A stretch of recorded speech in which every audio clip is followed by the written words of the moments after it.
pessoal, vamos então começar nossas aulas sobre distribuição física e logística, ainda dentro da nossa sequência de logística integrada, ok? Muito bom. Para quem ainda não viu as outras aulas, né, somente para me apresentar, meu nome é Rogério, sou formado em administração, tenho pós em produção e também em logística empresarial. E atuei aí por quase 30 anos ou mais em toda a cadeia logística em diversas empresas e diversos segmentos, tá? Também em gestão de recursos em empresas. Muito bom. Bom, vamos falar um pouco então sobre suprimento físico e distribuição física, ok? Suprimento físico é obtenção de matérias-primas, pedidos de compras, enfoque de matéria-prima, movimentação e armazenagem, embalagem e acondicionamento e transporte. Por exemplo, milk run, né, quando a gente fala de coleta de suprimentos em diversos fornecedores para abastecer uma única linha de montagem, por exemplo. Não é?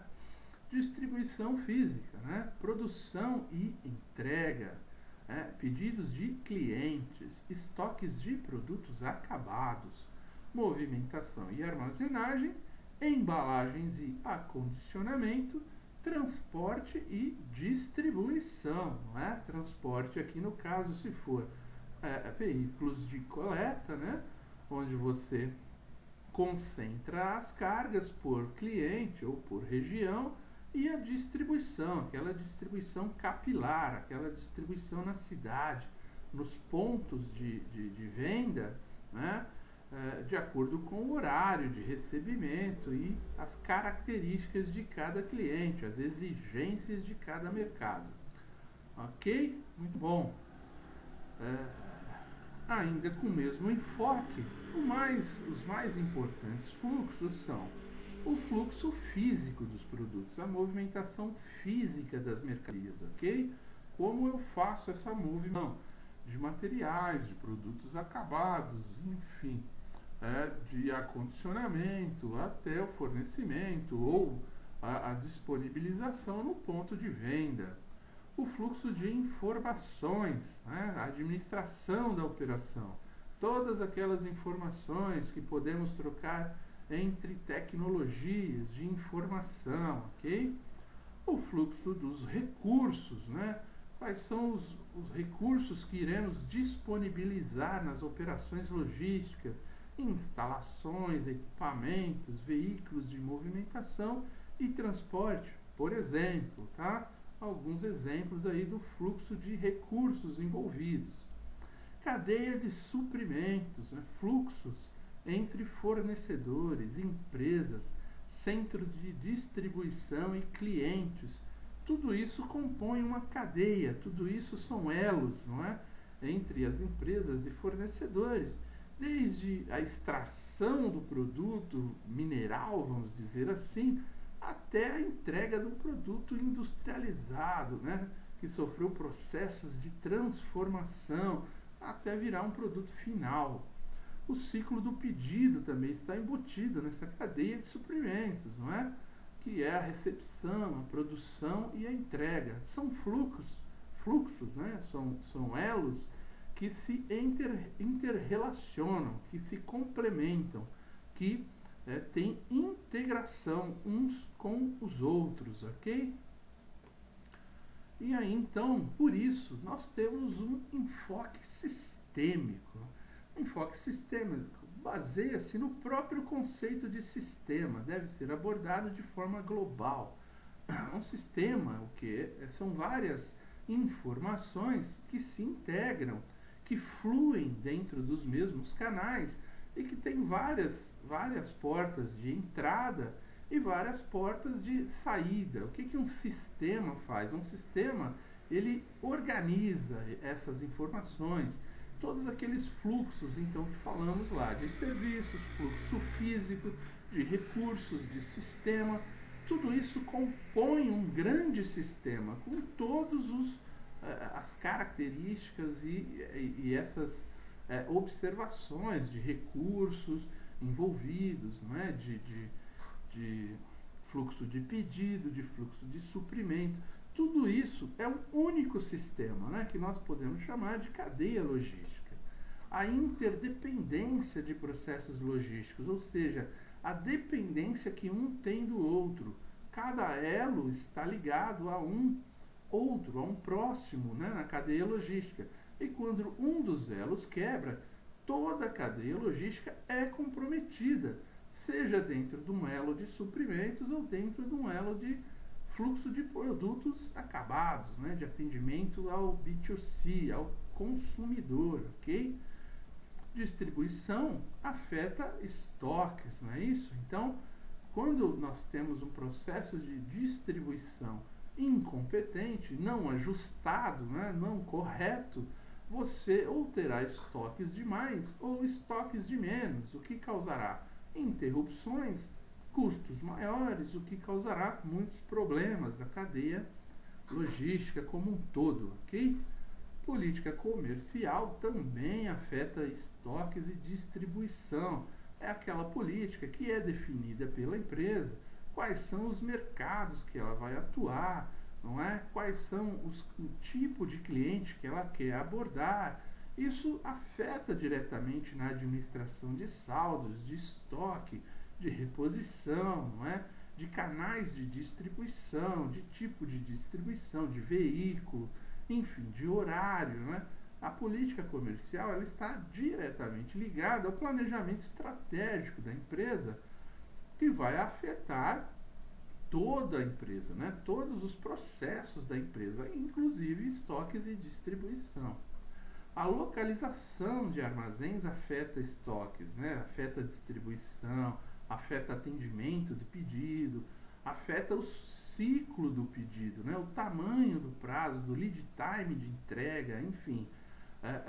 Onde eu vou colocar os meus armazéns, onde eu terei armazéns, isso determina qual é a quantidade de estoques que eu terei em cada armazém meu, né? Além da fábrica principal, de um grande CD, onde mais eu terei outros, né, centros de distribuição que vão exigir toda uma administração, né, de estoques, que vão exigir toda uma contratação de transportadoras, né, de operadores logísticos para fazer armazenagem ou distribuição, né, o ciclo do pedido ele será menor ou maior se eu tiver armazéns localizados próximos às áreas de atendimento ao cliente ou não, enfim.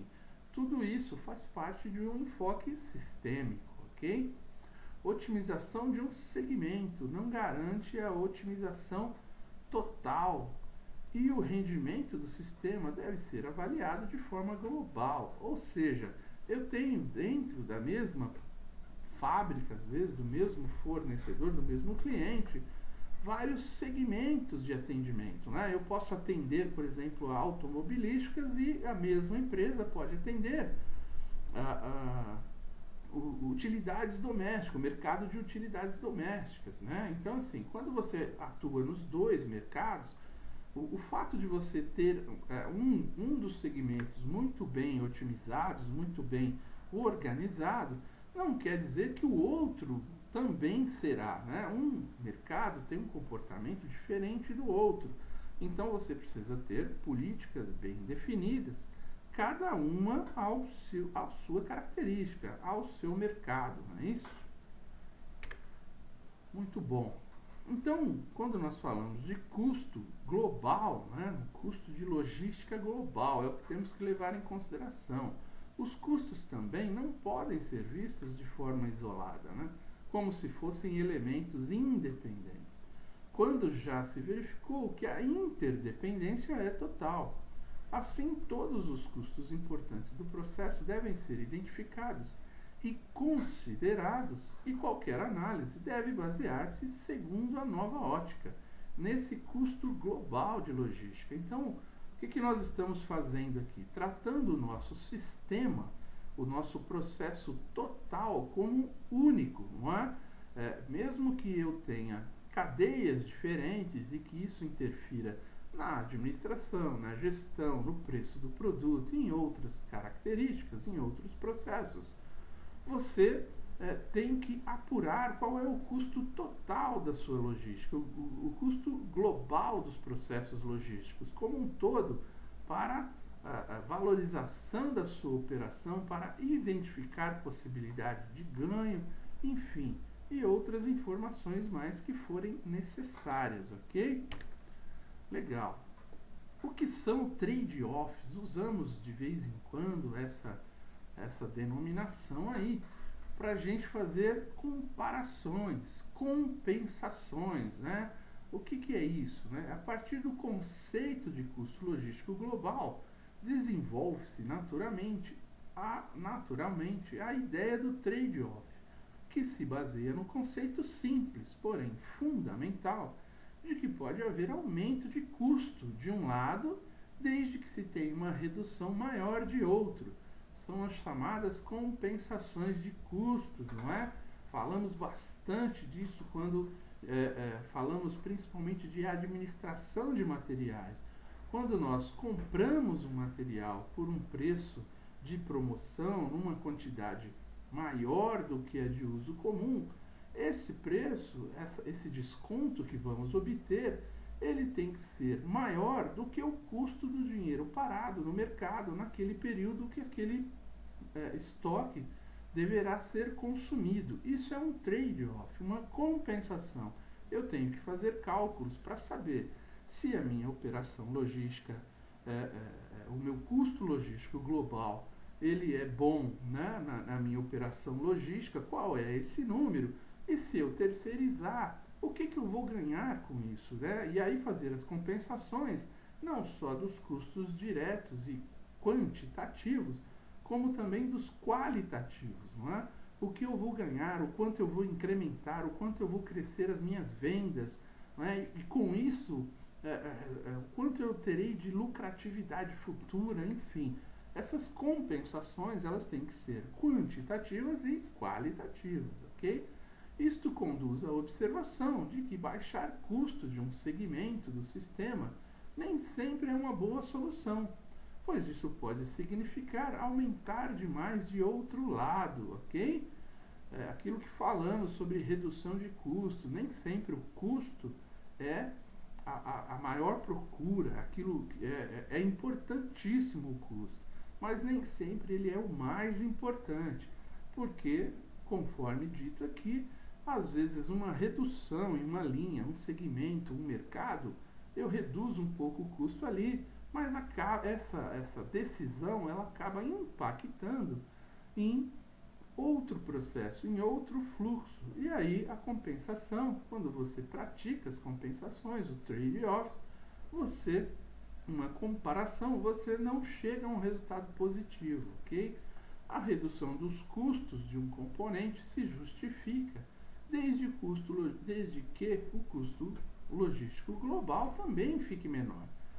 Sobre esse aspecto, deve-se lembrar que existem muitos pontos conflitantes no sistema logístico e por isso a ideia de trade-offs é fundamental, ok? Como falamos lá quando estávamos falando de administração de materiais, por exemplo, quando você a produção, ela quer lotes maiores de produção, não é? Suprimentos também quer comprar lotes maiores para reduzir o número de pedidos, para ter mais economia de escala, comprando lotes maiores, maiores descontos, não é verdade? E ao passo que o cliente ele quer receber peça por peça, né? O estoque, o almoxarifado, o PCP, eles sempre vão querer lotes menores de acordo com a necessidade do cliente. Então, para acharmos a melhor solução, nós temos que utilizar as compensações, o que vale mais a pena, o que é mais importante naquele tempo, o que reduz custo, o que aumenta a produtividade, o que faz com que o lote econômico de compra seja ideal ou não, enfim. Todas essas decisões, elas estão baseadas em compensações de custos, ok? Com isso, nós temos que falar de engenharia logística, né? O que vem a ser isso, né? É a tecnologia de equipamentos, o hardware utilizados, vamos dizer assim, né?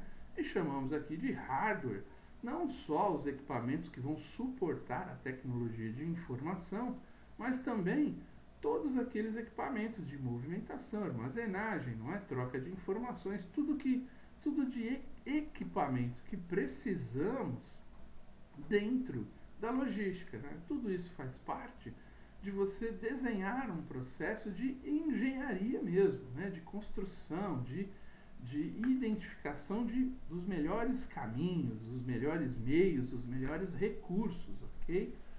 Terminais e armazéns, não é? Nós vamos determinar aqui, através da engenharia logística, todos os nossos pontos de armazenagem, de distribuição, não é? Por linha, por produto, por cliente, por mercado, tudo isso, né? Dimensionamento, né? Das áreas de armazenagem, de estocagem, enfim, né? Tudo isso dentro dos cálculos de engenharia. Todos os equipamentos de MAN, como dissemos lá quando falamos em layout, né? Quais são os menores corredores que eu posso utilizar, qual é o equipamento mais adequado ao tamanho do meu produto, ao peso, às dimensões, né? Como que eu tenho maior aproveitamento dos meus recursos, que tipo de equipamentos, tanto de armazenagem quanto de movimentação, eu devo ter, né? De contenedores, enfim, né? De containers, de tudo aquilo que eu posso ter na minha operação, como equipamento, como hardware, tudo isso deve ser muito bem calculado, ok? Os veículos e equipamentos fazem parte disso também. Tecnologia de métodos e processos, aí nós estamos falando do software, nós não estamos falando apenas de TI, nós estamos falando de métodos, processos, não é?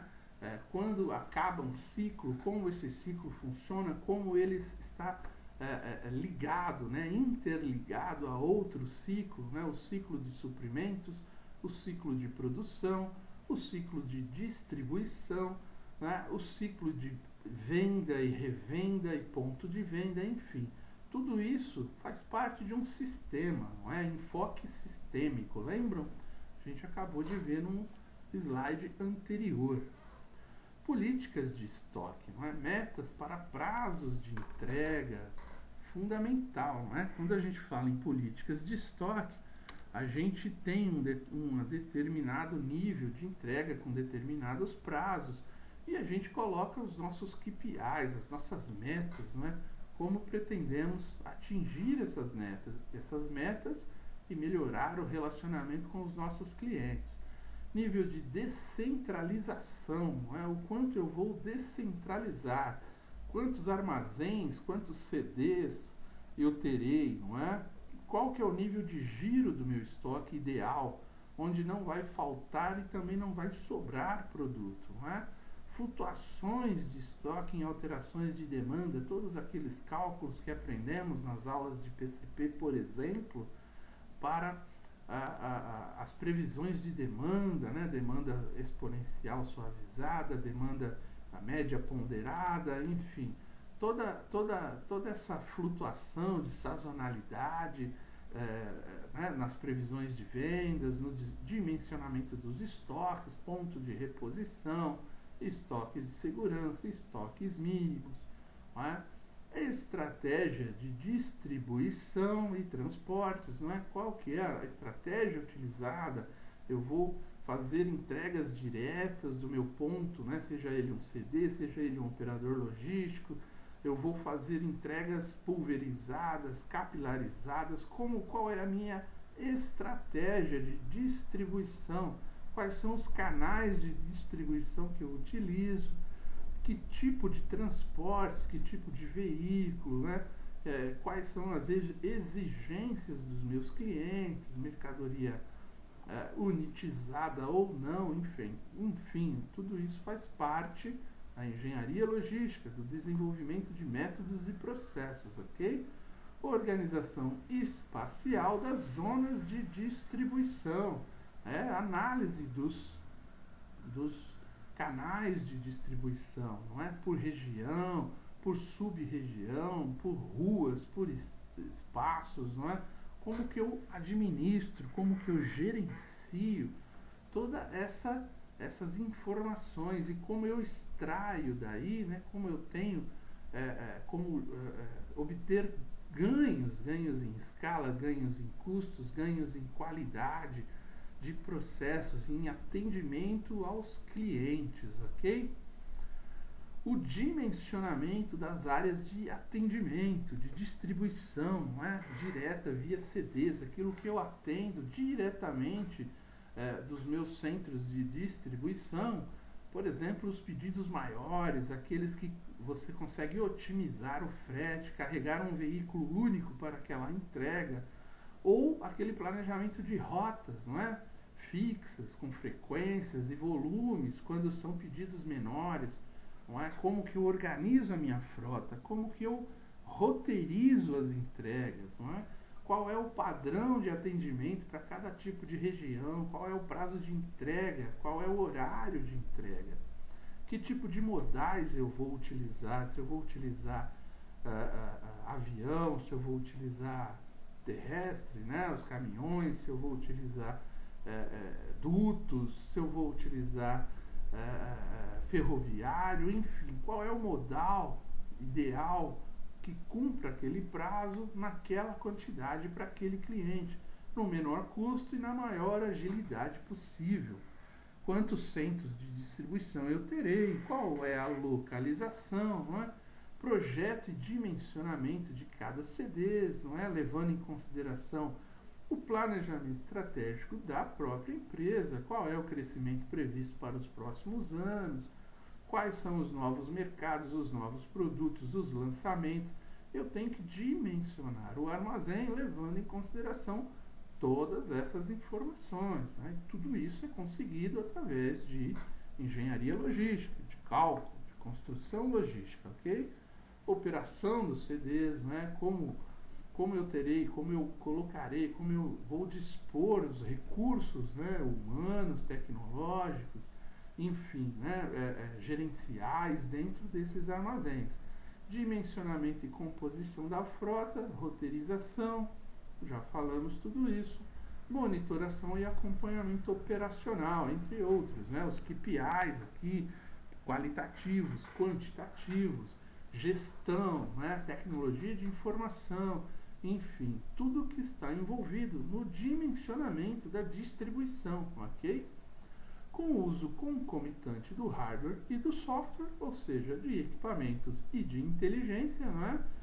De tecnologia, de informação, é possível o desenvolvimento de sistemas revolucionários que podem otimizar vários detalhes da operação com significativos ganhos globais. Então, tudo aquilo que falamos sobre atendimento, ECR, CRM, Vendor Management, Inventory, enfim, e outros, né, outras facilidades, outros equipamentos, outros, né, GPS controlando frota, enfim, tudo isso reflete em disponibilização de material e, consequentemente, em melhores resultados, em maior lucratividade, ok? Muito legal. O custo logístico global, então, como que ele ficará? O tipo de custo, não é? Estoques, armazém e trânsito. Qual que é a base de cálculo? Juros, taxas e riscos sobre o capital em estoque. Esse é o custo do estoque, né? Em cima do dinheiro parado lá. Armazenagem e movimentação, estrutura do armazém, pessoal, equipamentos e instalações, né? Transportes e distribuição, insumos de transportes, fixos e variáveis, né? Todos os tipos de... quando você abre a tabela de custos de transportes, todo transporte tem custo fixo e custo variável. Um exemplo de custo fixo seria o próprio valor do veículo, não é? Que vai depreciar, mas ele é um custo fixo, não é? E os variáveis, manutenção, óleo, pneu, enfim, não é? Vendas perdidas, não é? Qual que é a base de cálculo? Potencial de aumento de vendas, ou seja, aquelas vendas que eu estou perdendo por não ter uma logística eficiente, por exemplo, se eu contratasse um operador logístico especializado, eu teria, qual seria o meu potencial de aumento nas vendas, não é? Embalagens, né? Levar em conta na base de cálculo todos os materiais, equipamentos de embalagem e o pessoal, os recursos humanos envolvidos nisso. Os pedidos, processamento e tramitação, não é? Todo o pessoal, a estrutura física, equipamentos e softwares, todos aqueles níveis de aprovação, não é? De alçadas para aprovação de requisições, para aprovação de pedidos de compras, todos os processos de cotação de material, né, o processo de atendimento do pedido de vendas também de cliente, análise financeira do potencial de pagamento daquele cliente, um item muito importante, não é? Não adianta vender e não receber. Então, existe aí nos pedidos um ciclo, né, de tempo que ele precisa passar dentro da empresa, que faz parte dessa estrutura, desse pessoal envolvido aí que tem que entrar na base de cálculo. E, por último, aqui a administração, não é? Toda administração, toda gestão, toda gerência, toda diretoria, o conselho, não é? Também aí todas as pessoas envolvidas, toda a estrutura física ocupada por essas pessoas, equipamentos, instalações, né? Salários, benefícios, enfim, tudo que faz parte do custo, né? Do tipo de custo, tem que entrar na base de cálculo, ok? E qual que é o custo, então, da movimentação e da armazenagem? Não é? O tipo de custo: imóveis, custos de depreciação, capital e aluguéis. A base mensal da depreciação, né, que vão entrar aí na base de cálculo. A base mensal da depreciação, que é estabelecida por lei, né, o que pode ser depreciado de valor para equipamentos normalmente. Nós falamos aí de 10 anos, não é? De veículos nós falamos 5 anos, enfim. Juros sobre capital investido também aqui, valor dos aluguéis, mesmo que seja um imóvel meu, qual seria o valor do aluguel da região ali por metro quadrado, para que eu consiga fazer o custeio, né? O custo padrão da minha operação, o custo da movimentação e armazenagem. Equipamentos, né? Custos também de depreciação, capital e aluguel, não é? Base mensal da depreciação, mesma coisa. Juros sobre capital investido, valor dos aluguéis, igual, tá? Imóveis e equipamentos, todos eles são depreciáveis, todos eles têm juros, né, sobre o capital investido neles próprios, ok? E o valor do aluguel daquele item no mercado, quanto custa, não é? Quanto eu ganharia se eu alugasse aquele equipamento num momento, por exemplo, que eu não estou utilizando, né? Seja um imóvel ou seja um veículo. Alugando do ponto de vista de ou alugar mesmo o próprio item, né? Ou trabalhar com serviços que pagariam aquele aluguel, ok? A administração, né, do custo da MANS, despesas administrativas e folha de pagamento, né, da mão de obra indireta, até da mão de obra direta. Aqui estamos falando da mão de obra indireta. E o pessoal operacional, que é a folha de pagamento. Aí sim aqui a mão de obra direta, ok? Muito bom. O custo de transportes e distribuição, como é calculado, né? Primeiro você tem os custos fixos, custo de capital investido em veículos, salários de motoristas, salários de ajudantes, salários de oficina, reposição do veículo, que é a própria depreciação, reposição da carroceria, que são itens, né, ou semi-reboque que você compra separado do veículo, né, o licenciamento IPVA, seguros também da carroceria, seguros sob responsabilidade civil facultativa, que é aquele seguro somente contra terceiros, né? Você não faz o seguro do veículo, você só faz o seguro de acidentes, né? Que você possa causar danos a terceiros. Costuma ser um seguro muito mais barato e vale a pena quando você tem mais de 5, 6 veículos, que o valor do seguro pago mensalmente, ele seria inferior ao valor da mensalidade, né, da compra de um veículo novo. Ou seja, você faz aqui um trade-off, uma compensação. Você deixa de pagar o seguro, que é bastante caro de veículos de distribuição, ao passo que a soma do seguro de 5, 6 ou mais veículos seja o suficientemente alto, né? E porém inferior à prestação de um novo veículo, ao financiamento de um novo veículo. Ou seja, é muito mais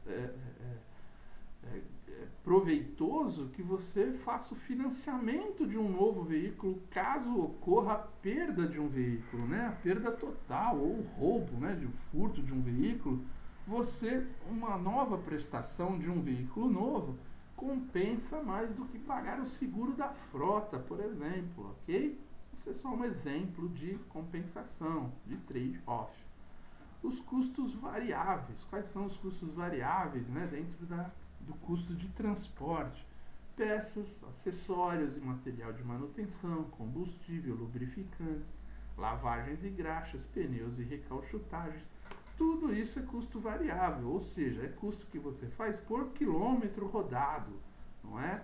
É aconselhado que cada veículo movimente, né, rode em torno de 10 mil quilômetros por mês, para que os custos sejam equilibrados, tá? Um veículo de entrega, um caminhão de entrega, ele tem que rodar aproximadamente 10 mil quilômetros por mês. Em regra, tá, gente? Isso não quer dizer que rodando menos ou mais, isso vai ser compensatório. É só uma regra de cálculo para se ter em mente quando você fala, poxa, eu vou adquirir um veículo para fazer as minhas entregas. Quanto esse veículo vai rodar? Né? Qual será o custo? Quanto eu vou ter de custo fixo e o quanto eu terei de variável, dependendo do meu cálculo de quantos quilômetros esse veículo vai rodar, para saber o quanto custa o seu frete, o quanto vai valer a pena ou não, ok? E por último, nessa aula, falamos aqui então dos custos das vendas perdidas, né? Qual que é o tipo de custos? Vendas não concretizadas, não é? Corte em pedidos, cancelamentos de pedidos, devoluções, atrasos de entrega, tudo isso é o tipo de custo, né? Qual que é a base de cálculo utilizada? A base mensal de vendas perdidas. Qual é o percentual disso tudo somado dentro de todas as vendas que eu fiz, não é? Isso é um KPI importante para você medir o quanto desses problemas aqui, qual é o seu custo, o que isso está causando de problemas, não é?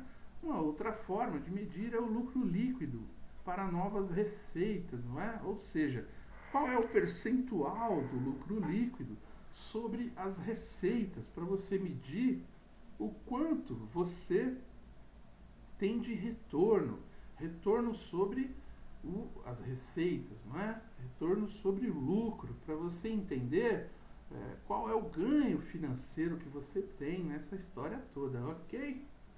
Legal, muito bom. Então nessa aula paramos por aqui e voltamos na nossa próxima aula falando ainda do mesmo tema sobre distribuição física. Muito obrigado e até mais.